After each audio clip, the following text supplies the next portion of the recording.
Well, it's set to be a clash of the ocean-going titans, with 4 100-foot Maxis going head-to-head in the 65th Sydney to Hobart race. The ABC's Alistair Nicholson has been at the final weather briefing and says it'll be a wet start to the Blue Water Classic. Certainly does, Nicole. I think predicting the weather for this race has been almost as hard as predicting the winner for it. At the moment, they're saying, after the most recent weather briefing, that a southerly weather pattern is going to be over Sydney on Boxing Day, and it's going to make for a very wet start to this race. We're used to having sunscreen and 30 degrees down here. I guess the spectators this year will at least be able to appreciate some of what the yachties are going through as they make their way south. But will it still be a spectacular start, despite the rain? It certainly will, because the southerly out of the harbour means, of course, that it's likely spinnakers are going to be up.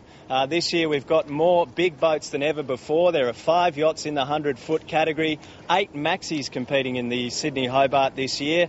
And there's going to be some congestion on the start line, that's for sure. Neville Crichton, one of the favourites for line honours, he's the skipper of Alfa Romeo. He said just getting to the heads was going to be one of the biggest battles in the Sydney Hobart this year. We want to get to Tasmania. We certainly don't want to be taking risks at the start, and we won't be.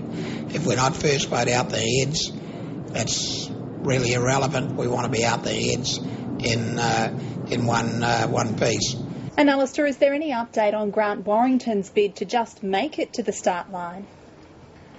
Yeah, he's a perennial contender, Grant Warrington, with his big boat, which has had a name change this year from Scandia to Etihad Stadium. Of course, his mast broke on delivery here to Sydney. They've been working day and night. A replacement came from France, from the south of France via Brussels and Singapore. It got here. They've toiled really hard. They've had to join 2 bits of mast together. And last night at 3 a.m, it finally went in. So we're expecting to see Etihad Stadium out on the harbour this afternoon for a bit of a test sail. So that should be pretty interesting to see how they go.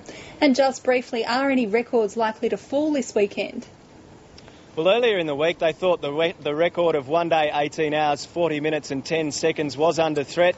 After the latest weather forecast, they're now thinking that somewhere just inside 2 days is more likely. So perhaps the record is just going to be out of reach for these yachts. And of course, you'll be following the fleet for both ABC radio and TV news. Alistair Nicholson, thank you. Thank you.